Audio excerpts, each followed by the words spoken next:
The first time Matteo Russo saw Lena Carter, she was standing beneath a tower of champagne glasses with a torn passport hidden against her heart, and his bride's fingers wrapped around her wrist, hard enough to leave bruises.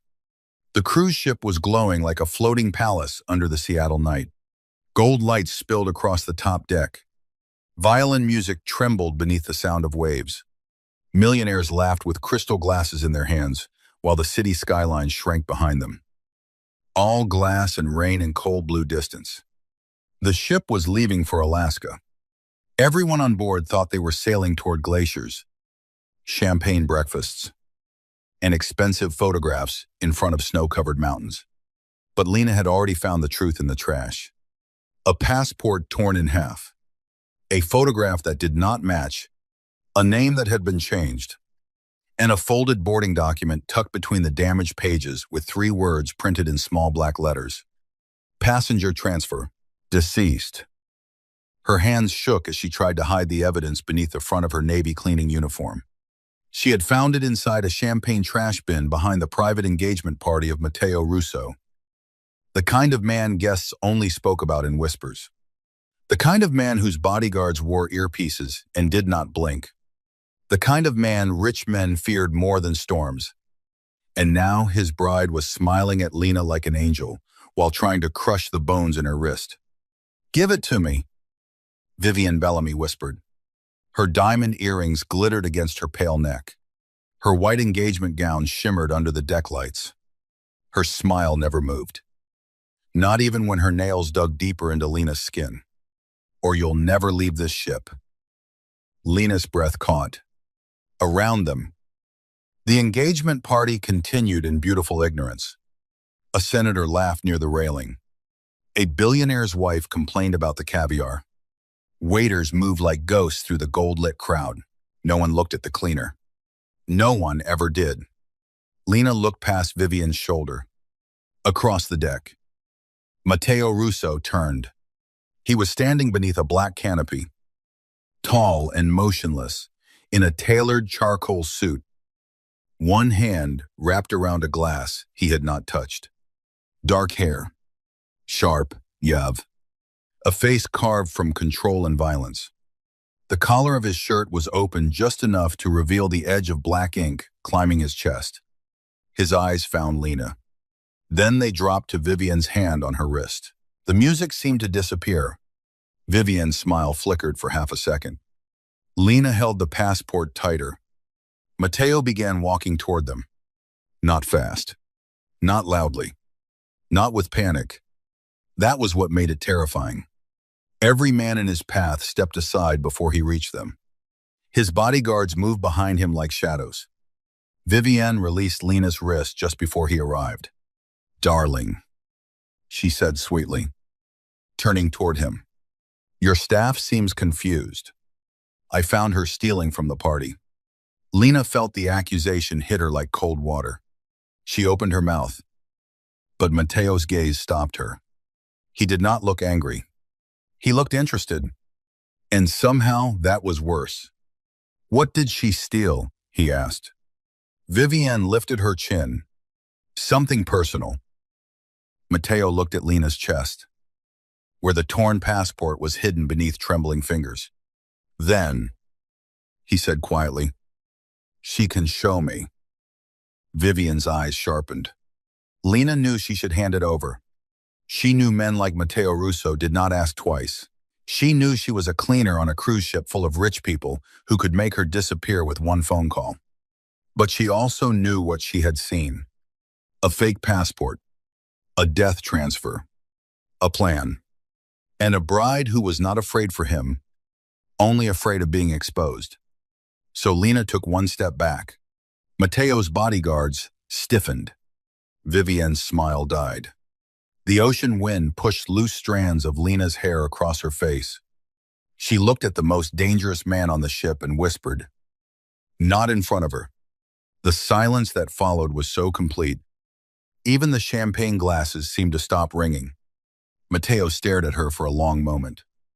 Then one corner of his mouth moved, not a smile, not amusement, but something darker. Fascination. Vivienne laughed softly. She's dramatic. Fire her. Matteo did not look away from Lena. No, he said. The word fell like a door locking. Vivienne's expression froze. Matteo held out his hand to Lena. Come with me. Lena looked at his hand. Large. Still, ringed with power. A man like him did not rescue women like her. Men like him owned rooms, owned silence, owned consequences. And yet behind Vivienne's beauty, Lena saw panic. That was enough. She placed the torn passport in Matteo Russo's hand. His fingers brushed hers for only a second, but his eyes changed. Not softly, dangerously. He opened the passport. The moment he saw the altered photograph, every trace of humanity left his face. Then he found the boarding document. Passenger transfer. Deceased. The paper bent slightly in his grip. Vivienne whispered, Matteo. He lifted his eyes to his bride. The ocean wind snapped the black tablecloths around them. Somewhere above, a gull cried over the dark water. Who gave this to you, Matteo? Asked Lena. I found it in the trash, Lena said. Behind the champagne station. Vivienne smiled too quickly. Convenient. Matteo took Lena's wrist before anyone else could move. Not hard. Not like Vivienne had. He turned her hand gently under the deck light. Purple marks were already forming where the bride's fingers had been. The entire expression of his face changed. A terrifying calm settled over him.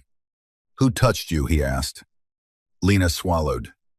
It doesn't matter. His thumb hovered near the bruise but did not touch it. It matters to me. Vivienne's face lost color. Lena felt the ship move beneath her feet. Seattle was fading. The ocean was opening. And somehow, in the middle of a glittering engagement party, she realized she had stepped into a war that had been waiting for her before she ever found the passport. Matteo released her wrist slowly. Then he turned to the crowd. The party is over. Nobody laughed. Nobody argued. Within seconds, the richest people on the deck began moving toward the exits, like children dismissed by a king. The violinist stopped playing. Waiters froze. Bodyguards closed ranks. Vivienne stepped closer to Matteo. You re-embarrassing me. Matteo looked down at her. No, he said. I'm studying you. Her perfect face tightened. Lena should have left then. She should have gone below deck, changed out of her uniform, and pretended she had never seen any of it. But Matteo looked back at her. Your name. Lena Carter. His gaze moved over her face, not like the guests did, with dismissal or judgment, but like he was memorizing where fear ended and courage began. Lena Carter, he repeated. From this moment on, you stay where I can see you. Her stomach dropped. I have work. Not anymore. You can just decide that? His eyes darkened with something almost like approval. I just did. Lena lifted her chin, despite the fear crawling up her spine. I'm not one of your people. No, Matteo said. That's why you're still alive. Before she could answer, the lights on the deck flickered once. Then all the gold chandeliers went out. The ship plunged into darkness. A woman screamed. The first gunshot cracked across the night. Matteo moved before Lena understood what was happening. His arm wrapped around her waist, hard and unyielding, pulling her against his body as glass exploded behind her. Champagne towers shattered. Guests dropped to the floor. Bodyguards shouted into the dark. Lena felt Matteo's body cover hers as bullets hit the bar where she had been standing seconds before. His mouth was near her ear. Breathe, he said. She couldn't. The smell of gunpowder mixed with salt and spilled champagne. Emergency lights flashed red. Bodies moved in the chaos. Somewhere, Vivian screamed Mateo's name, but he did not go to her. He pulled Lena behind a marble service counter and pressed her down beside him. "Look at me," he ordered. Lena's eyes found his cold, controlled, dangerous, but not afraid. "Are you hit?" She shook her head. His gaze moved over her anyway, checking her face, her arms, her uniform, the curve of her shoulder where glass had torn the fabric. His jaw tightened. "You were the target," he said. Lena stared at him. "Me?" He looked toward the dark deck where his men were returning fire. "No," he corrected softly. The truth was, the second time the lights flickered. Lena saw Vivian standing near the emergency staircase. She was not hiding. She was watching, and beside her, half hidden in the red glow, stood a man Lena had seen earlier near the champagne bins. A man in a white service jacket, a man who had not been part of the crew. Vivian whispered something to him. Then he vanished below deck. Lena grabbed Mateo's sleeve. "I saw someone," she said. "With her."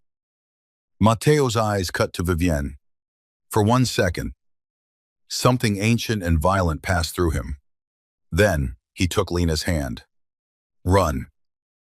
They moved through the ship like the night had split open around them. Mateo's bodyguards formed a wall as they crossed the deck. But Lena could still hear the screams behind her. The pounding of shoes. The crack of gunfire fading into alarms. Rain began to fall, thin and cold, slanting across the polished floors. Mateo did not let go of her. Not when they entered the private elevator. Not when one of his men pressed a keycard to a hidden panel. Not when the doors closed and trapped them in a mirrored box, with her breath shaking and his blood on his collar. "Your neck," Lena whispered. He glanced at the thin red line near his jaw like it belonged to someone else. "It's nothing. It's bleeding. People often do. After bullets." She stared at him. That's supposed to be comforting. For the first time, Mateo looked almost human. Almost. A faint shadow crossed his mouth. But it disappeared before it could become a smile. "You re-angry." "I'm terrified." "Good. Fear keeps people alive." "No. Fear keeps people controlled." His eyes stayed on her. The elevator hummed upward. The space between them felt too small. He was too close. Too powerful. Too calm in a world that had just tried to kill her. Lena could smell rain on his suit. Expensive cologne beneath gunpowder. And something darker that seemed to belong only to him. "You're not controlled," he said. "You don't know me. I know you found a death document belonging to a dangerous man and refused to hand it to the woman threatening you. That was stupidity." "No," Mateo said. "That was character." The elevator opened into a private suite at the top of the ship. Lena forgot to breathe. It was not a cabin. It was a palace floating above black water. Floor-to-ceiling windows looked out over the storm. A grand piano sat beneath a crystal chandelier. White roses filled silver vases. A private dining table had been set for two, candles still burning beside untouched plates. An engagement suite. His suite with Vivienne. The thought made Lena step back. "I shouldn't be here." Mateo noticed the movement. "No one should be here," he said. "That's why it's secure." His men entered behind them. One locked the door. Another began sweeping the room for devices. Mateo handed the passport to a man with silver hair and a scar across one eyebrow. "Raphael, verify every mark, every stamp, every fingerprint." Raphael glanced at Lena. "And her." Mateo's voice cooled. "Careful." The older man lowered his gaze. "Understood." Lena crossed her arms over her torn uniform. "I'm not a package." "No," Mateo said. You re a witness, and witnesses around you get shot at, usually faster. She hated that a part of her believed him.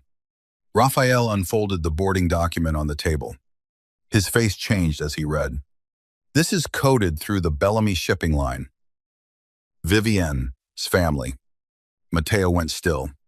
Raphael continued. Transfer scheduled for tomorrow night near Ketchikan.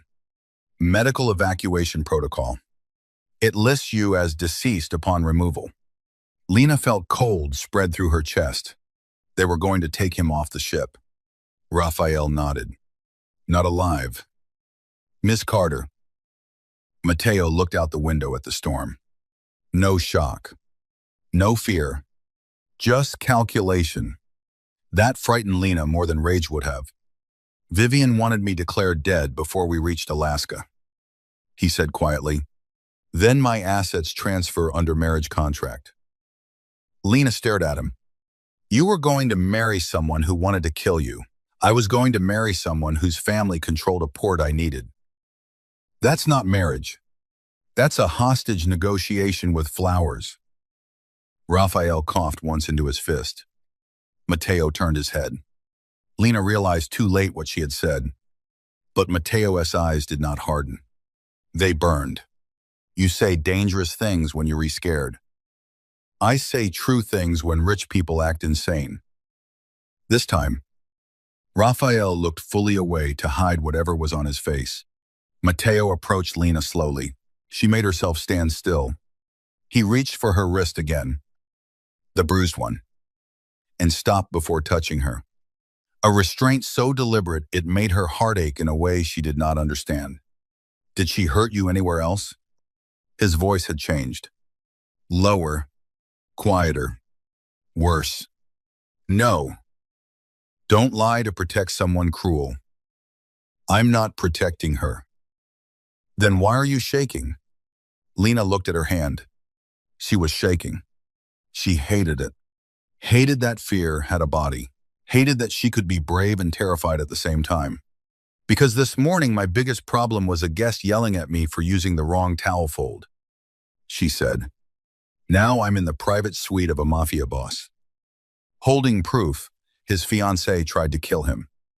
And someone shot at me because I cleaned a trash bin. Mateo studied her face. Something shifted behind his eyes. Not softness. Recognition. As if he understood what it meant to be dragged into violence by someone else's hunger. Before he could speak, Raphael lifted a small black object from beneath the dining table. A listening device. Then another from behind the flowers. And another from inside the piano bench. Mateo's gaze turned lethal. Lena whispered. She was listening to you. No, Mateo said. She was listening for something.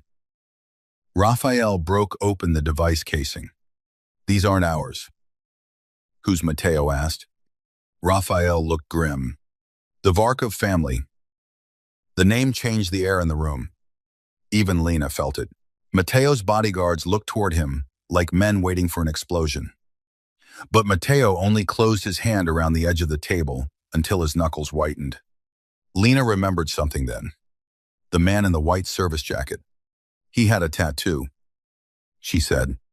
On his wrist. A black crown with 3 lines under it. Raphael's head snapped toward her. Mateo's eyes locked on her. You saw that clearly. I notice hands, Lena said. People leave messes with them. Raphael said. Varkov on force mark. Mateo turned toward the window again. Rain struck the glass harder. Lena felt the truth forming before anyone said it.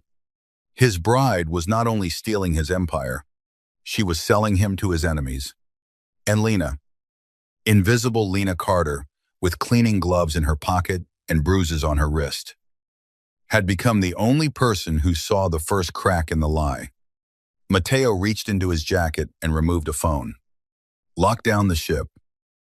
Raphael stiffened. That will cause panic. Good. Mateo, no one gets off.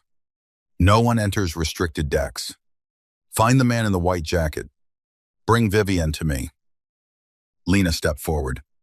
Wait. Every man in the room looked at her. She swallowed. If she knows I saw him, she'll change whatever she planned. If you grab her now, she'll pretend to be innocent. Rich people like her always have a second face ready. Mateo's gaze sharpened. What do you suggest? Lena almost laughed. You were asking me? You found what my security missed. The words should not have warmed her. They did. She looked down at the passport, at the torn edges, the changed photo, the hidden death certificate disguised as paperwork. She wanted me to give it back quietly. Lena said, so make her think I still have something. Make her come after me again. No. The word came too fast. Too hard. Lena blinked. Mateo's face was suddenly unreadable. Raphael watched him with interest. Lena crossed her arms. You asked what I suggest. I reject it. Because it's dangerous. Because it uses you as bait. You use people all the time. Mateo stepped closer. The air tightened. Not you. The words landed with a force neither of them was ready for. Lena's pulse changed. Mateo looked away first. That frightened her too, because men like him did not look away unless something inside them had moved. Raphael cleared his throat. There may be another issue. Mateo did not turn. Speak. Raphael placed a second document on the table. The altered passport uses a backup identity. Mateo went silent. Raphael's voice lowered. The one connected to the child. Lena saw it then. A fracture. Tiny. Almost invisible. But Mateo Russo, feared by every man on that ship, went completely still. Not with anger. With fear. Lena looked between them. What child? Raphael's eyes shifted to Mateo. Mateo said nothing. The storm pressed against the windows. Finally, he turned to Lena. His face had become a locked door. You don't need to know. Someone tried to kill me tonight because of what I found. That does not entitle you to everything. No, she said softly. But it means your secrets are spilling onto people who never asked to bleed for them. His eyes flashed. For a second, she thought he might shout. He didn't. That was worse. He walked to the window, one hand in his pocket, looking out at the black Pacific like it had betrayed him too. I had a daughter, he said. The room went dead quiet. Lena forgot the bruise on her wrist. She was taken from me 3 years ago by the Varkovs. Everyone believes she died in a warehouse fire. Lena's throat tightened, but she didn't. Mateo's reflection in the window looked like a ghost of a man pretending not to be broken. No. Raphael spoke carefully. We recently learned she may be hidden in Alaska under another name. This cruise was cover. The engagement was cover. The marriage contract gave Mateo access to Bellamy ports without alerting the Varkovs. Lena looked down at the passport. A fake name. A changed face. A death transfer. They found out. She whispered. Mateo nodded once. And Vivian is helping them. No one corrected her. The luxury suite suddenly felt colder than the ocean outside. Lena imagined a little girl somewhere in Alaska, hidden under a name that was not hers, waiting without knowing whether her father was alive. She looked at Mateo again. He was still terrifying, still dangerous, still the kind of man people probably prayed never noticed them. But beneath all that control, there was something else. A father trying not to hope because hope could be used against him. That was the moment Lena stopped seeing him only as a mafia boss. And that was the moment Mateo Russo began to become dangerous to her heart. Not because he was powerful, because he was wounded and refused to ask anyone to see it. A knock hit the suite door. 3 sharp taps. Raphael drew his gun. Mateo moved in front of Lena without looking back. One of his guards checked the camera screen near the door. "It's Miss Bellamy." Mateo's jaw tightened. Vivian's voice came through the intercom. Smooth and sweet. "Mateo, darling, you can lock your bride out all night." Lena felt Mateo's body shift in front of her. He turned his head slightly. "Go into the bedroom," he told Lena. "No." His eyes cut to hers. "This is not a request. I am the person she threatened. If I hide, she wins. She wins if you die. She wins if everyone keeps treating me like something to move around." For a heartbeat. They stared at each other with the storm behind them and the enemy at the door. Then Mateo leaned closer. His voice dropped so low only she could hear it. "Bravery is not the same as survival." Lena whispered back. "Neither is control." Something raw passed through his eyes. Then he stepped aside. Not far, just enough. Raphael looked like he wanted to object. Mateo lifted one hand.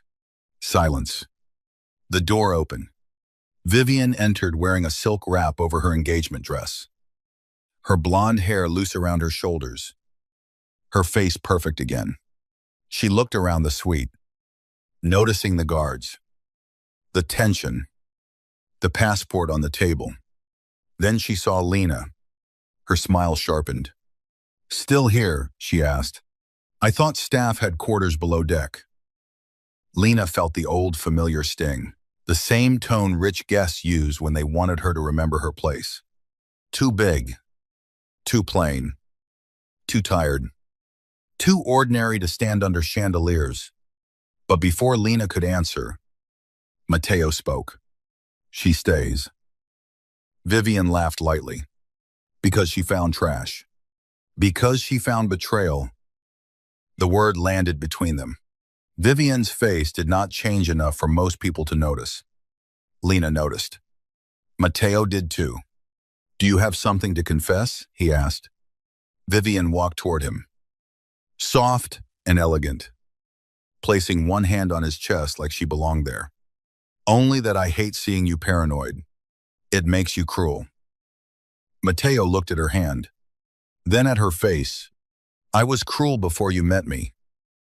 "Yes," she whispered, "but never stupid." Lena watched the bride lean close enough to kiss him. Something twisted in her chest. Unexpected and unwelcome. Jealousy. Ridiculous. Impossible. Dangerous. She looked away.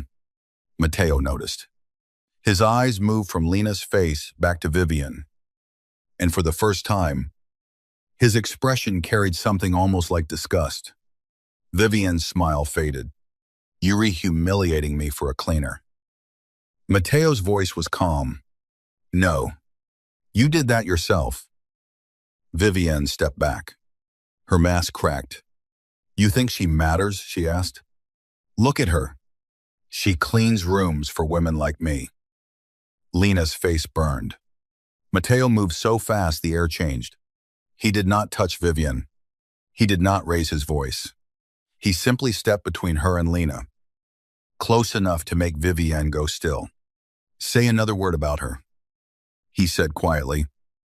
"And this engagement ends with your family identifying you by jewelry." The room froze. Vivian stared at him, shocked not by the threat, but by who it defended. Lena felt her breath tremble. No one had ever stood in front of her like that. Not for her job. Not for her dignity. Not for the softness people mistook for weakness. Mateo did not look back at her, but his hand flexed at his side, as if he was resisting the urge to reach for her. Vivian's eyes filled with something poisonous. "You remaking a mistake?" she whispered. "You need my family." "No," Mateo said. "I needed your port." A faint smile touched his mouth. "Different thing." Viviana's face went pale. Before anyone could move, The ship lurched violently. The chandelier swung. A glass vase crashed to the floor. The lights flickered again. Then the emergency alarm blared. A voice crackled over the intercom. Security breach on Deck 5. Fire reported near crew access corridor. Lena's heart slammed. Deck 5. Crew quarters. Her quarters. She rushed toward the door. Mateo caught her arm gently. Where are you going? My room. My friend is there. Nora, she works laundry. She doesn't know any of this. Raphael. Already moving. Raphael spoke into his radio. Lena pulled against Mateo's hold. Let me go. No. You don't understand. I understand traps. My friend could die. Mateo's eyes burned into hers. And so, could you? Lena hated the tears that rose in her eyes. She hated more that Mateo saw them. Please, she whispered. She has a little boy waiting for her in Tacoma. That changed him. Not visibly to anyone else. Maybe, but Lena saw it. The word little boy struck too close to daughter. Mateo released her arm, then turned to his men. We go together. Vivian laughed behind them. Sharp and cold. Of course. The king runs after the maid now. Mateo stopped at the door. Without turning, he said, Raphael. Yes. If my bride leaves this suite, shoot the lock off the door and chain it from the outside. Vivienne gasped. You wouldn't at. Mateo looked back at her. His eyes were winter. I am trying very hard to be civilized tonight. Then he took Lena's hand and led her into the smoke-filled heart of the ship. The corridors below deck were nothing like the glowing party above. Here, the ship smelled of metal, bleach, wet uniforms, and panic. Emergency lights flashed red along narrow hallways. Crew members ran past carrying extinguishers. Smoke rolled from a service stairwell. Lena knew these halls better than any guest suite. She knew which doors stuck, which cameras were broken, where tired workers hid snacks, where the ocean groaned loudest against the hull. Mateo stayed close enough that his shoulder brushed hers. Too close for a stranger. Not close enough for safety. Your friend's full name? He said. Nora Pike, red hair, laundry crew. Raphael's voice came through Mateo's earpiece. We found the fire source. Deliberate. No bodies yet. Yet. Lena moved faster. At the crew corridor, smoke thickened. Mateo stepped in front of her. She shoved his arm. I know this section. And I know ambushes. I'm not standing behind you while my friend is in there. He looked down at her. Furious. And something else. Afraid. For her. Lena. The way he said her name stopped her more than any command could have. Not because it was soft, because it sounded like a warning to himself. A crew door burst open ahead. Nora stumbled out coughing. Sewed on her cheek, clutching a small canvas bag. Lena ran to her. Nora. Nora collapsed into her arms. Lena. Someone searched your bunk. Mateo's gaze snapped to the corridor. Lena held Nora tighter. What? They tore everything apart. Your mattress. Your locker. They kept asking where you hid the little blue folder. Lena went cold. What blue folder? Nora shook her head. I don't know. But one of them said if they didn't find it, they'd use the brother. Lena stopped breathing. Mateo turned slowly toward her. His voice was low. Brother. Lena closed her eyes. There it was. The part of her life she had spent years keeping away from men like him. My younger brother, she said. Eli. He's 17. He has autism. He lives in a care home outside Tacoma. Mateo's face changed. Does anyone on this ship know that? No. Just Nora. Nora looked terrified. I didn't tell anyone. I swear. Lena believed her instantly. Mateo did too. Apparently, because he did not question Nora. He questioned the situation. They accessed crew files, he said. Lena felt the floor tilt beneath her. They know about Eli. Mateo lifted his phone. Raphael. Put men at every care facility within 20 miles of Tacoma connected to Lena Carter. Quietly. Lena stared at him. You can do that. His eyes met hers. For you? Yes. The words were too much. Too intimate. Too dangerous. She looked away. But not before he saw what they did to her. A sharp clang echoed from the far corridor. One of Mateo's guards lifted his weapon. A man in a white service jacket stepped out of the smoke. The same man from the deck. The black crown tattoo marked his wrist. In his hand was a knife. But he was not looking at Mateo. He was looking at Lena. You should have stayed invisible, he said. Mateo's body moved like a storm breaking. He shoved Lena behind him as the man lunged. The hallway erupted into violence fast. Brutal. Controlled. Mateo caught the attacker's wrist, slammed him against the wall, and knocked the knife free with a sound that made Lena flinch. The man laughed through blood on his lip. She has it, he said. She doesn't even know. Mateo pinned him harder. What does she have? The man's eyes slid to Lena. The child's name. Then he bit down on something. Raphael shouted, Move. Mateo dragged Lena back just as the attacker convulsed and collapsed. Poison. Lena covered her mouth. Mateo stared down at the dead man, breathing hard, then looked at Lena. The child's name. She shook her head. I don't know what he means. But then she remembered. The trash bin. The torn passport. There had been something else stuck to the bottom of the champagne liner. Not a folder. Not a document. A luggage tog. Small. Blue. She had peeled it off and shoved it into her pocket without reading it because Vivian had appeared. Lena reached slowly into her uniform pocket. Mateo watched her hand. She pulled out the damp blue tag. The printed name was smudged, but still readable. Mila Rose. Cabin 712. Glacier Star Youth Program. Mateo stopped breathing. For the first time since she had met him, the Mafia boss looked destroyed.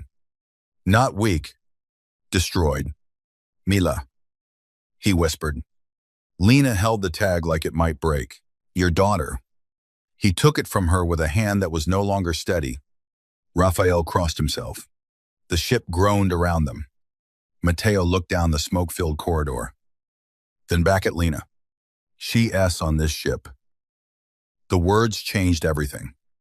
The hidden child was not waiting in Alaska. She was already trapped somewhere on board. And someone had placed her name in Lena's path for a reason.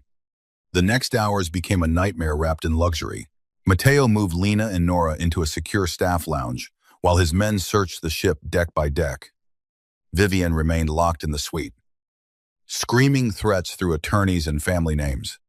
The captain tried to object to Mateo's lockdown until Raphael quietly showed him a photograph on a phone, and the captain stopped objecting. Outside, the Pacific storm worsened.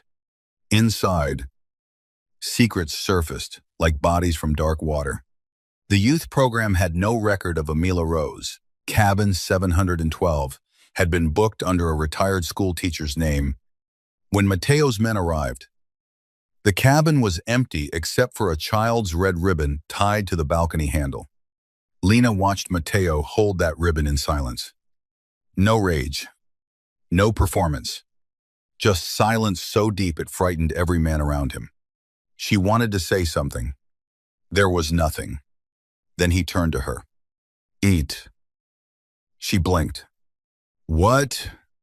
They were standing in an empty first-class dining room. Rain streaked the panoramic windows. The tables had been abandoned mid-service, silverware still gleaming beside untouched plates. "You haven't eaten since before the party," Matteo said. "My appetite didn't survive the murder attempt. It needs to. My friend was nearly burned alive. Your daughter is missing. Your bride is apparently a villain in couture. And you re-worried about dinner?" His eyes moved over her face. Yes. That one word did something to her chest. Lena looked away. "I'm not your responsibility. You became my responsibility when you protected my life. I protected evidence. You protected me." She hated how quietly he said it, as if the distinction mattered to him. A bodyguard placed a tray of soup and bread on the table. Lena stared at it. Then at Matteo. "Aren't you eating?" "No." "Then neither am I." His brow shifted. "That is not negotiation." "It is now." Raphael, standing near the door, looked deeply entertained for a man surrounded by crisis. Matteo slowly sat across from Lena. A waiter appeared with another bowl. For several minutes, they ate in tense silence while rain hammered the windows and armed men guarded every exit. It should have been absurd. It felt intimate. Lena noticed Matteo did not eat much. He moved the spoon once, twice, then stopped. "Tell me about her," Lena said. His gaze lifted. "Mila." A wall came down over his face. "No." Lena nodded. "Okay." That seemed to surprise him. "You don't push. I know what it feels like when people try to take private pain and turn it into information." He watched her. "You speak like someone who learned that young."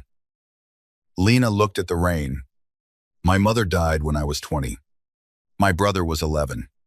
Our stepfather wanted the insurance money and didn't want Eli. I learned very quickly that polite people can be monsters when paperwork is involved." Matteo's fingers tightened around his spoon. "What happened to your stepfather?" "I got a lawyer, worked 3 jobs, took custody, lost it temporarily when I couldn't afford the care he needed." Her voice thinned. "I still visit every Sunday." "You blame yourself." His sister." "That is not an answer. It's the only one I have." Matteo leaned back, studying her with an intensity that made her feel seen in places she usually kept hidden. "I could move him somewhere safer," he said. Lena's eyes snapped to his.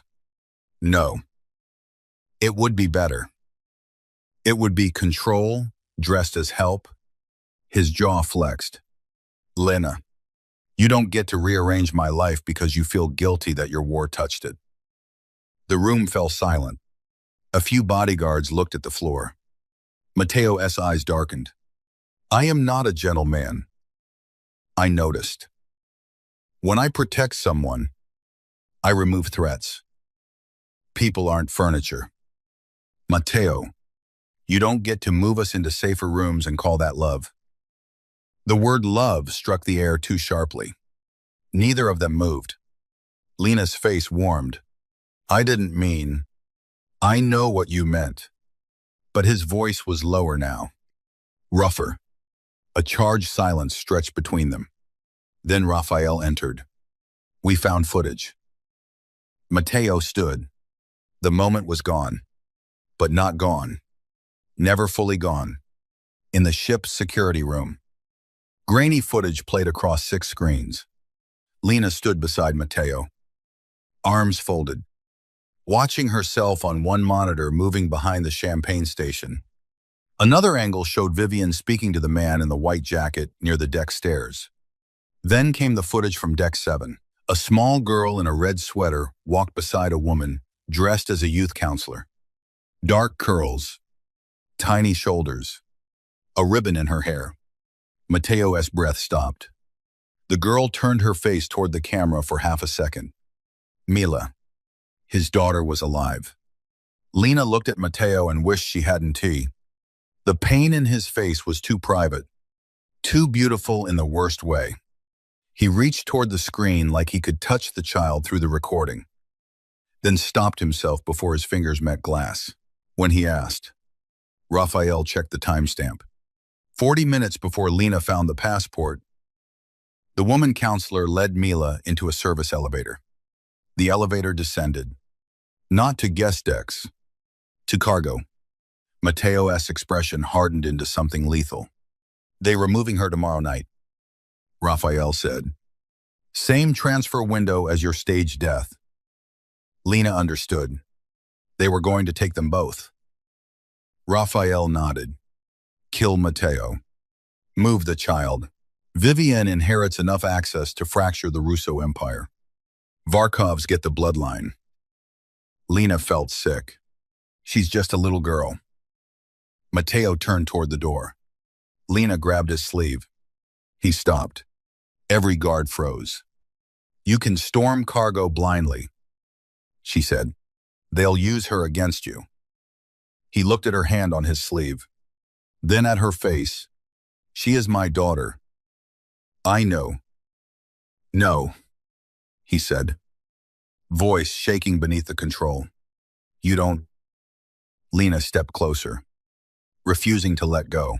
I know what it feels like to love someone vulnerable and be terrified that every system, every powerful person, every locked door is stronger than you. His eyes searched hers. I know, she whispered. So think. Don't just hurt people. Save her. The words landed. For a moment, he looked like a man standing at the edge of himself.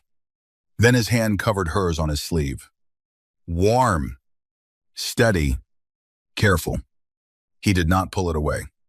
Stay beside Raphael, he said. That sounds like you were about to do something stupid. It will be strategic. That's what dangerous men call stupid when they have money. Raphael muttered. She's not wrong. Matteo gave him a look, but the tension shifted. Just enough. They formed a plan with the precision of people who knew the ship itself was against them. Lena knew the crew routes. She knew the linen elevators, the hidden doors, the laundry chutes large enough for supply bags. Matteo knew war. Raphael knew betrayal. Together, they traced a path into the cargo level that avoided the main security cameras. But the plan required bait, not Lena. Matteo refused before anyone suggested it. The bait would be the passport, a copy of it, planted where Vivian could find it, with a false note claiming Lena had hidden the original in the crew chapel. Crew chapel, Matteo asked. Lena nodded. Small room near medical. Quiet. No cameras inside. People go there when they need to cry where guests cannot see. His gaze lingered on her. You go there. Sometimes. When? When people remind me I'm invisible. Something changed in his face. A quiet anger.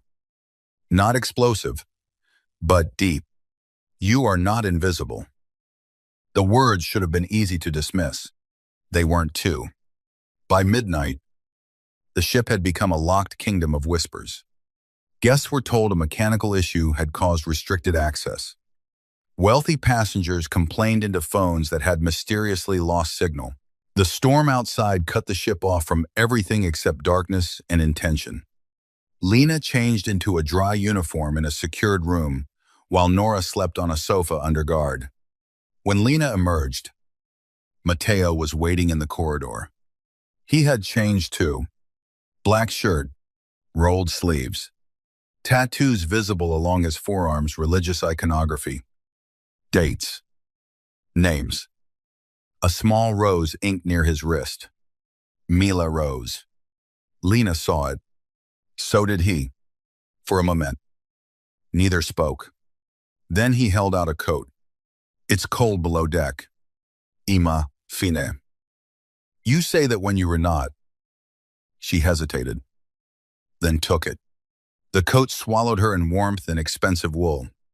Matteo watched her pull it around herself with an expression that felt too close to hunger and grief. What she asked? Nothing. That was not a nothing look. His mouth tightened. You are wearing my coat. Her pulse stumbled. So I'm trying not to enjoy it. The corridor seemed to narrow. Lena's breath caught. There it was. Not a confession. Not tenderness. Something more dangerous because it was restrained. He stepped closer, then stopped himself. Almost touching. Always almost. Matteo. An alarm chirped from Raphael's radio. Movement near the crew chapel. Raphael said. Vivian took the bait. Matteo's face closed. The moment shattered. They moved. The crew chapel was small, hidden behind an unmarked white door near the medical bay. Inside, there were 12 wooden chairs, a narrow altar, and a round window looking out onto black water. A battery candle flickered beneath a metal cross. Lena stood in the shadowed hallway with Raphael while Matteo watched from the opposite end. Vivian entered alone, or appeared to. She wore black now. Not white. Her hair pulled back. Diamond earrings gone. Without the bridal costume, she looked less like a princess and more like what she truly was, a woman made of calculation. She found the envelope beneath the altar, opened it, smiled, then spoke into the darkness. She's lying. The counselor from the video stepped out behind her. So did two men with Varkov tattoos. Lena's stomach dropped. Vivienne held up the fake passport copy. The cleaner has the real one, and Matteo won't let her out of his sight, which means we use the only weakness men like him never admit. The counselor smiled. The child. Vivienne's expression sharpened. No, she said. The cleaner. Lena's blood went cold. Matteo, hidden across the corridor, went perfectly still. Vivienne continued. He watched me plan this marriage for 8 months and never looked at me the way he looked at her after 8 minutes. Men like Matteo don't fall in love. They fixate. So we cut out the fixation. Lena stopped breathing. Love? No. No. That was manipulation. Strategy. Cruelty. But Matteo's face in the shadows had changed. Not denial. Recognition. That frightened her more. One of the Varkov men turned. Someone is here. Chaos exploded. Raphael shoved Lena behind the medical doorway as Matteo emerged from the dark like vengeance given a body. The hallway erupted in gunfire. This time, Lena did not freeze. She crawled through the medical room, heart pounding, and grabbed the emergency fire extinguisher from the wall. When the counselor tried to flee through the side exit, Lena swung it with both hands. The woman dropped hard. Raphael shouted her name. Matteo turned at the sound just as one of the Varkov men raised his gun toward Lena. Matteo fired first. The man fell. Lena stood shaking, clutching the extinguisher. Matteo crossed the hallway in 3 strides and caught her face between his hands. Are you hurt? His control was gone. The mask had cracked. His thumbs hovered near her cheeks. Careful despite the violence burning in him, Lena shook her head. No. His forehead almost touched hers. Almost. For one impossible second. The ship. The gunfire. The betrayal. The missing child all faded into the space between their breathing. Then Vivian laughed. She was on the floor near the chapel entrance. Raphael's gun trained on her. Yuri already dead. Matteo, she said. You just don't know which version of you they were going to bury. Matteo released Lena slowly. Vivian looked at Lena with pure hatred. And you, she whispered. You should have stayed with the trash. Lena stepped forward before Matteo could stop her. For once, she did not feel invisible. She felt furious. I found you there, Lena said. Vivian's face twisted. Mateo's eyes moved to Lena. Something proud and possessive passed through him. Raphael dragged Vivian to her feet. Where is my daughter? Mateo asked. Vivian smiled. Then the ship's intercom crackled. A child's voice trembled through the speakers. Papa. Mateo went white. The entire hallway stopped. The voice came again, small and terrified. Papa. They said you forgot me? Mateo's face broke. Only for a second, but Lena saw it. Then another voice came over the intercom. Malay. Russian accent. Calm. Come to the bow alone. Russo. Bring the cleaner, or the little rose goes into the sea. The line cut. Mateo's eyes closed. When he opened them, he was no longer just dangerous. He was catastrophic. No, Lena said immediately. He looked at her. You are not going alone, she said. They asked for you too, because they know you'll lose control if I'm threatened. His silence confirmed it. Lena's heart pounded so hard it hurt. Then, use that. She said. Mateo stared at her. What? They think I'm weakness. Let them keep thinking that. No. Mateo. No. His voice cracked like thunder. Lena stepped closer. That is your daughter. And you are not payment. The words hit her hard. Not because they were romantic. Because they were absolute. No one had ever refused to trade her before. Not for convenience. Not for peace. Not for survival. She softened despite herself. I'm not asking to be payment. I'm asking to be part of saving her. His jaw worked. You don't know what men like them do. I know what happens when good people do nothing because they re-afraid. You think I'm good? No, Lena said. I think you love her. That silenced him. She reached for his hand. His fingers closed around hers, like he had been resisting it all night and finally lost. I can be afraid and still walk with you, she whispered. Mateo looked at their joined hands. Then at her face. His voice dropped. If anything happens to you, I will become the worst version of myself. Then don't let anything happen. A faint, devastated smile touched his mouth and vanished. Boss, Raphael said softly, we have 7 minutes. Mateo lifted Lena's hand and pressed his lips to her bruised wrist.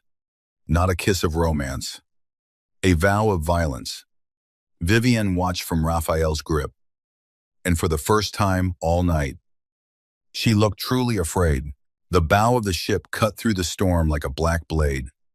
Rain lashed the deck. Wind roared so loudly Lena could barely hear her own breath. The luxury lights flickered behind curtains of water.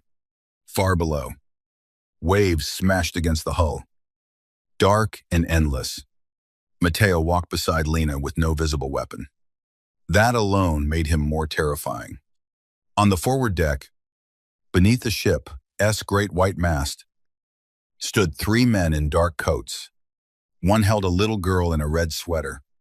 Mila. She was small, maybe 6 years old.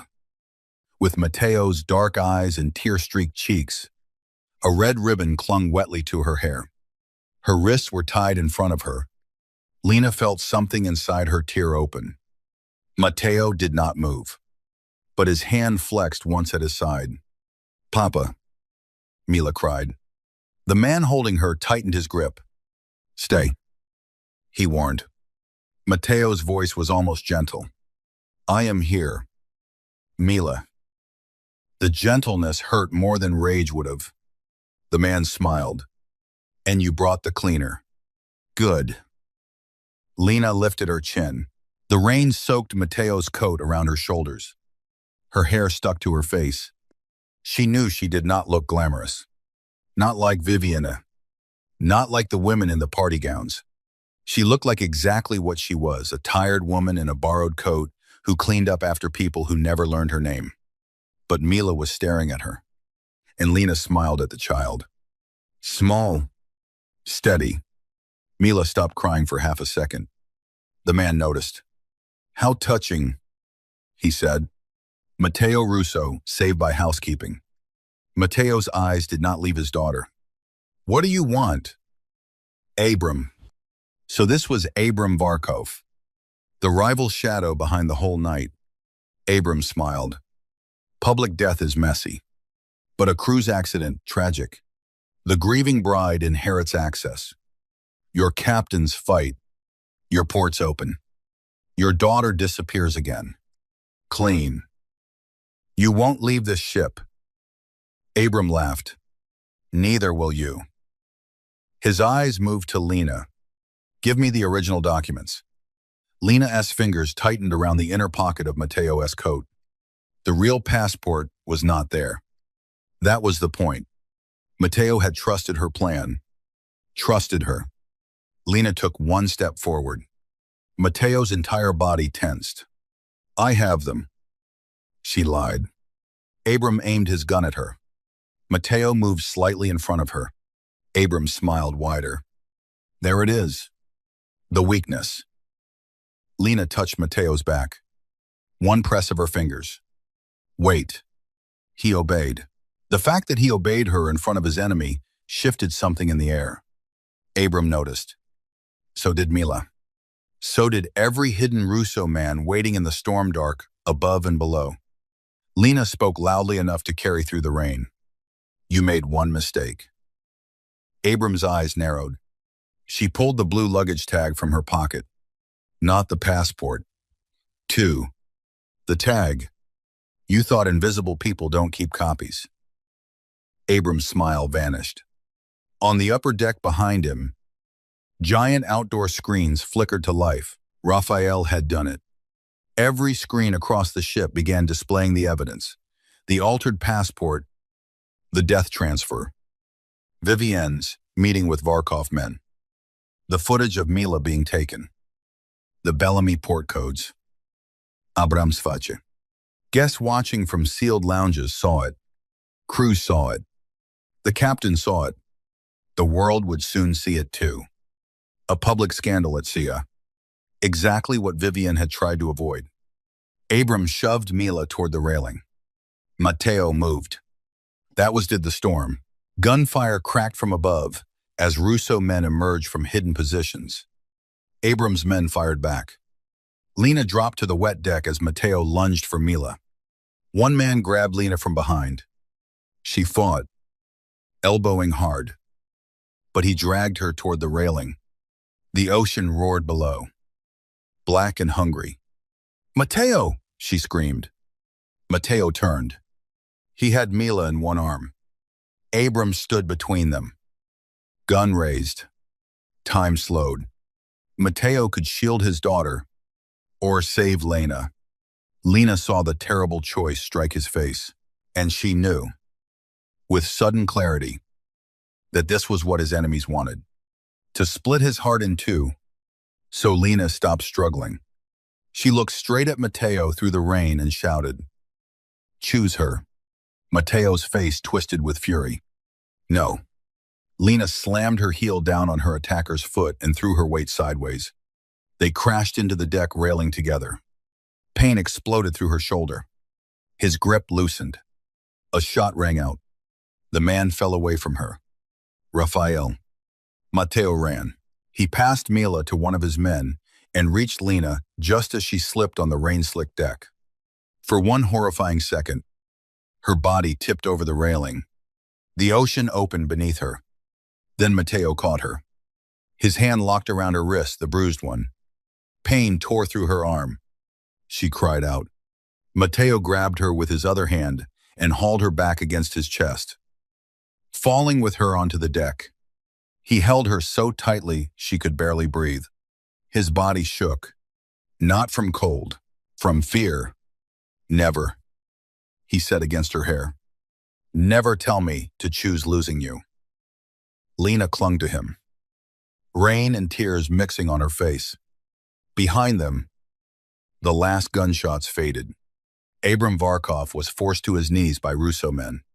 Vivienne, dragged onto the deck by Raphael, stared at the screens, still showing her betrayal to every passenger on board. Mila broke free from the guard, holding her, and ran. Papa. Matteo released Lena only enough to catch his daughter.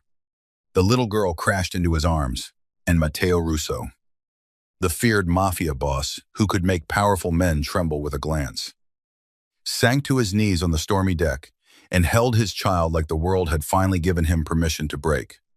Lena watched him close his eyes against Mila's wet hair. His hand reached blindly. For Lena, she moved closer. Mila looked up at her through tears.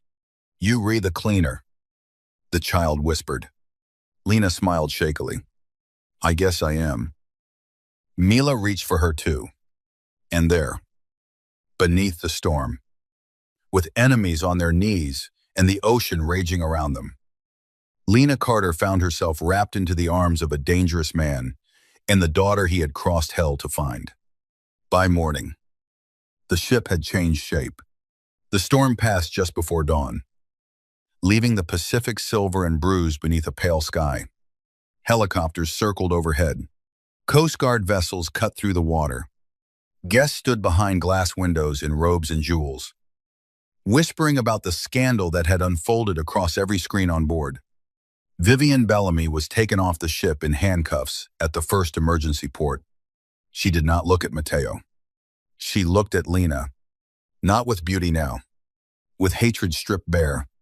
"You think he'll keep you," Vivienne hissed as officers escorted her past.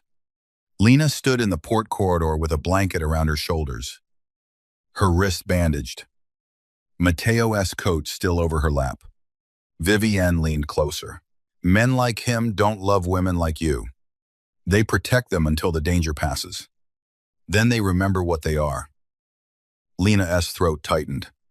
The words found every old wound, every guest who had looked through her, every man who had made her feel temporary, every mirror she had avoided after someone laughed too loudly.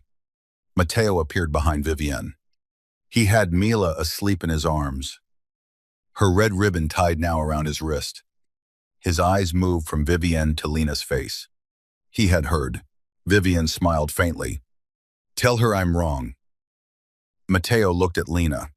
For a long moment, he said nothing. And that silence hurt. Lena stood. "I don't need him to tell me." Her voice shook, but she held it. Vivienne's smile faded. Lena stepped closer, blankets slipping from her shoulders. "You wanted me invisible because invisible people scare women like you. We see what you drop. We hear what you whisper. We clean up the mess and remember who made it." Vivienne's eyes flashed. Lena continued. "You looked at me and saw trash. Matteo looked at me and saw truth. But what matters is that I finally saw myself." Matteo's gaze darkened with something fierce and reverent. Vivienne was dragged away. This time, no one watched her like a bride. They watched her like wreckage. Lena turned to leave. Matteo shifted Mila carefully into Raphael's arms. "Lena." She stopped, but did not turn. His footsteps approached. "I heard what she said. I know. She was wrong." Lena closed her eyes. "You don't have to say that because you feel guilty. I don't do things out of guilt." She laughed softly, tiredly. "Of course not. That would require emotional processing." A pause. Then, unexpectedly, Matteo said, "I am trying." Those 3 words nearly undid her. She turned. He stood in the dawn light, no longer perfectly untouchable. His shirt was torn at one shoulder. Rain had dried in his dark hair. There was exhaustion beneath his eyes. But his gaze on her was steady. Too steady, trying what she asked. To not take over your life. To not move your brother without asking. To not lock you somewhere safe because I cannot tolerate the thought of you hurt. His jaw tightened. To not become the worst part of myself in the name of protecting you. Lena's heart ached. Mateo, I don't know how to want gently. He said, I won't lie to you. Her breath caught. The port corridor bustled around them. But the world felt narrowed to his voice. I know how to own territory. I know how to punish betrayal. I know how to survive men who think love is leverage. His eyes moved over her face. But you are not territory. And if I ever forget that, I need you to walk away before I ruin the only honest thing that found me in years. Lena stared at him. This was not softness. This was harder. A dangerous man placing a weapon at her feet and trusting her with where to aim it. What are you asking me? She whispered. His hand lifted toward her face. Stopped. Always that restraint. Always the almost. I am asking for permission to come back. Her chest tightened. To what? To you. The answer was too simple. Too devastating. Lena looked past him at Mila, sleeping in Raphael's arms. What happens now? I take my daughter somewhere, no one can touch her. I dismantle the Bellamy alliance. I bury the Varkov threat so deep, their grandchildren feel it. That sounds romantic. It is the honest version. Despite everything, Lena smiled. Mateo's eyes dropped to her mouth. The air changed. He looked away first, as if the sight cost him control. I will also make sure your brother is protected, he said. With your permission. With my permission, she repeated. Yes. She studied him. The most feared man on the ship had learned to say yes, like surrender. Lena stepped closer and adjusted the red ribbon around his wrist. His breath changed.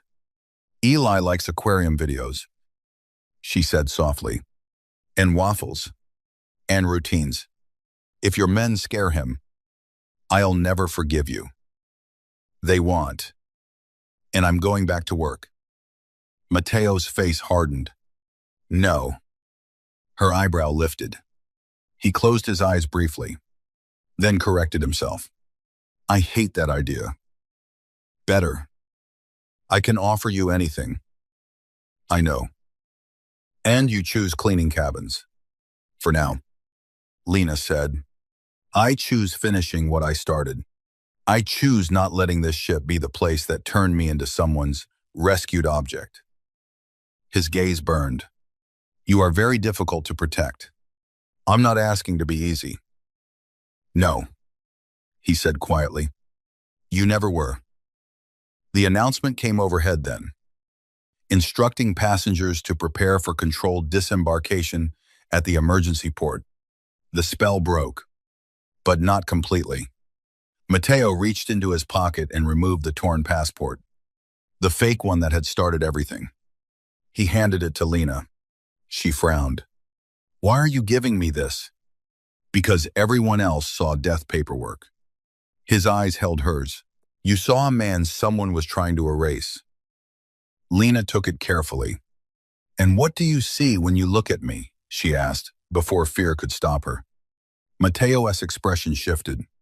There was no charm in it. No easy seduction. Only truth with sharp edges. I see the woman who stood on a ship full of killers and told me to think when all I wanted was blood. I see the woman my daughter reached for in a storm. I see the only person who made me afraid of surviving alone. Lena's eyes stung. That sounds dangerous. It is. I'm not sure I should want that. His voice lowered. I'm sure you shouldn't. A beat passed. Then Lena stepped close enough that the front of his torn shirt brushed Mateo's coat around her shoulders. I'm still wearing your coat. And, she said. His eyes darkened. I noticed. You want it back? No. Why? His hand lifted again. This time, he touched her, only 2 fingers beneath her chin, gentle enough to ask. Intense enough to ruin the morning, Because it looks like you survived me, he said. Lena's breath trembled. You are very dramatic for a man who claims not to process emotions. His mouth finally curved. Not much. Just enough to feel forbidden. Then Mila stirred in Raphael's arms and whispered, Papa. Mateo stepped back instantly, not abandoning the moment, choosing his daughter first. Lena loved that more than she wanted to admit. Mila reached for him, and he took her carefully, pressing a kiss to her hair with the quiet reverence of a man touching a miracle. The ship docked beneath a gray morning sky. Passengers disembarked into flashing cameras, police lights, and scandal. News helicopters hovered over the harbor. The Bellamy name was already collapsing across every screen in America. Vivienne's perfect engagement had become a crime scene. Mateo's empire had not weakened. It had sharpened. But Lena did not leave with him. Not that morning. She stood near the crew exit in a fresh uniform, wrist bandaged, hair tied back, watching Mateo carry Mila toward a black SUV waiting beyond the port gates. Raphael held an umbrella over them. Men in dark suits formed a protective wall. At the door of the SUV, Mateo turned. Across the distance, his eyes found Lena. The world moved around them. Crew members carrying bags, officers shouting instructions, cameras flashing, rain beginning again. He did not wave. He did not smile. He simply looked at her like leaving was a wound he intended to return from. Lena held his coat, folded over her arm. She had tried to give it back 3 times. He had refused 3 times. Mila lifted her small hand and waved. Lena waved back. Then Mateo got into the sub, and the convoy drove away into the rain. For 2 weeks, Lena's life tried to become normal. It failed. She returned to Tacoma after the cruise line gave the crew recovery leave, which was a polite corporate phrase for, please don't sue us. Nora stayed with her for 3 nights, talking too much, sleeping too little, and checking the locks every hour. Eli's care home suddenly had new security cameras, new staff, and a quiet donation large enough to renovate the entire sensory room. Lena called Mateo furious. He answered on the first ring. I asked permission. He said, for security, not a building renovation. The old sensory room had fluorescent lights. Eli dislikes fluorescent lights. Lena went silent. How do you know that? A pause, I asked. The answer undid her more than money would have. Later that Sunday, when Lena visited Eli, he was sitting in a room with soft lamps, ocean projections on the wall, and a new tablet loaded with aquarium documentaries. A man in a plain jacket stood outside the facility, pretending not to be security. Eli looked up at Lena and smiled. Your friend Mateo likes sharks, he said. Lena froze. You talked to Mateo. He asked if sharks are misunderstood. Her throat tightened. What did you say? Eli looked back at the screen. I said sharks are not bad. They are just built for deep water. That night, Lena found a black car parked outside her apartment. Mateo leaned against it in the rain. No bodyguards close enough to crowd her. No grand gesture. No flowers. Just him. Dark coat. Wet hair. Tired eyes. Waiting. Lena stood under the awning with her grocery bag in one hand. You look like a threat, she said. I am one. At least you self-aware. I'm trying that too. She should not have smiled. She did. He walked toward her slowly, stopping at the edge of the awning, leaving space between them. How is Eli? You already know. I wanted to hear it from you. He likes the room. Mateo nodded. And Mila. His face softened in a way he would probably deny under oath. She sleeps with the lights on. She asks about you. Lena's heart twisted. She does. She calls you the Storm Lady. Why? She says you are not scared of the rain. Lena laughs softly. I was scared of everything. I know, Mateo said. That is why it mattered. Rain fell between them. Two people from different worlds, separated by every reasonable argument. He looked at the grocery bag. May I carry that? I can carry my own groceries. I know. She studied him, then handed him the bag. His fingers brushed hers. The same spark moved between them. Quieter now, but deeper. Do you want to come up? She asked. His eyes lifted to hers. The question changed the night, not because of desire, though that was there, because entering her apartment meant entering a life he could not command. Small kitchen, worn sofa, bills on the counter, Eli's drawings on the fridge. A world without marble floors or armed men at every doorway. Mateo understood. If I come up, he said carefully, I will want to come back. Lena's pulse slowed.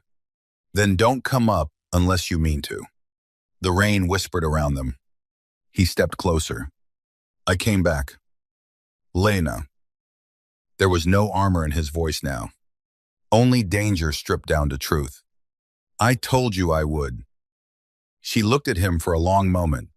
Then she unlocked the building door. Mateo Russo, feared by enemies, obeyed the quiet invitation of a woman the world had once overlooked. He followed her upstairs, not as a king entering a conquered room, as a man learning how to knock. Months later, the story of the cruise ship became legend in places Lena never wanted to visit. People whispered about the Bellamy betrayal, the Varkov collapse, the hidden Russo daughter rescued at sea. They argued over news footage and conspiracy documentaries. They replayed the blurry image of a curvy cleaner standing beside a mafia boss under stormlights, his coat around her shoulders, a child in his arms. But they never knew the real ending. The real ending happened on a quiet morning in Alaska. Far from cameras, Mateo took Lena and Mila to a private stretch of coastline where glaciers shone blue-white beneath the rising sun. Eli came too, wearing noise-canceling headphones and narrating facts about whales, while Raphael pretended not to be emotionally invested. Mila ran ahead, collecting smooth stones. She had begun laughing again. Not always, not easily, but enough. Lena watched her from the shore, wrapped in the same black coat Mateo had never taken back. Mateo stood beside her, still dangerous, still feared, still a man with enemies buried in places she did not ask about. But different now, not softer, to the world, only more honest with her. You re-staring, Lena said. Yes. No denial. I've grown. She smiled. He reached for her hand slowly, giving her time to refuse. She didn't. His fingers closed around hers, warm against the cold. I bought something, he said. Lena sighed. That sentence terrifies me. It is not a building. Progress. Or a ship. Mateo. He turned toward her. And for the first time, she saw uncertainty in him, without crisis forcing it there. From his pocket, he removed a small velvet box. Lena's breath stopped. He did not kneel. Not yet. Instead, he held the box unopened between them. I am not asking you to enter my world blind, he said. I am not asking you to become less free so I can feel less afraid. I am not asking you to be grateful, or obedient, or easy to protect. Her eyes filled. What are you asking? His thumb moved over her hand. I am asking if I may spend the rest of my life becoming a man you do not have to survive. The wind moved around them. Mila laughed in the distance. Eli announced that orcas were technically dolphins, Lena looked at the man who had once ordered the world like it belonged to him, now standing before her with a ring and restraint and a heart he barely knew how to hold. She touched the red ribbon, still tied around his wrist. You understand I will still argue with you. I'm counting on it. And I will still work if I want to. I will complain privately. And no moving people. Buying buildings. Threatening institutions. Or restructuring my life without asking. A pause. I can agree to 3 of those immediately. Matteo. I am joking. You don't joke. I'm learning. She laughed through her tears. Then he opened the box. The ring was not enormous.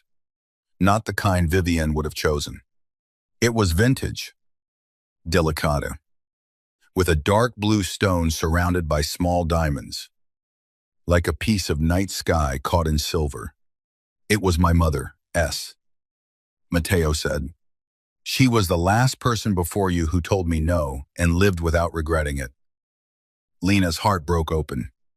Matteo lowered himself to one knee then.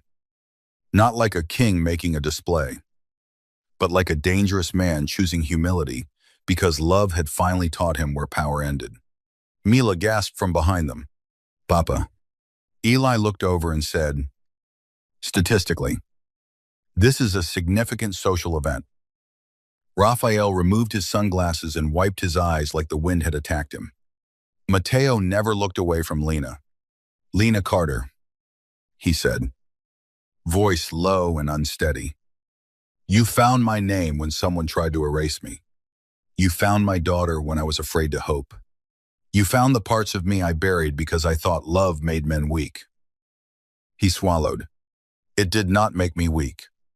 It made me afraid. Then it made me better. Lena covered her mouth. So I am asking, he said, not as a Russo, not as a boss, not as a man who can command a room, but as the man who came back to your door in the rain. Will you marry me? Lena looked at the ocean, at the child smiling behind him, at her brother watching whales on the horizon, at the man kneeling in front of her, still dangerous, still imperfect, but no longer hiding behind coldness. She remembered the trash bin, the torn passport, Vivienne, S, bruising grip, the gunshots in the storm, Matteo's hand catching her over the railing. Never tell me to choose losing you. Lena stepped closer and placed her hand over his.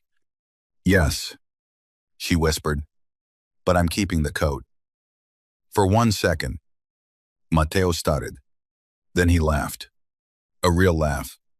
Low. Disbelieving. Beautiful.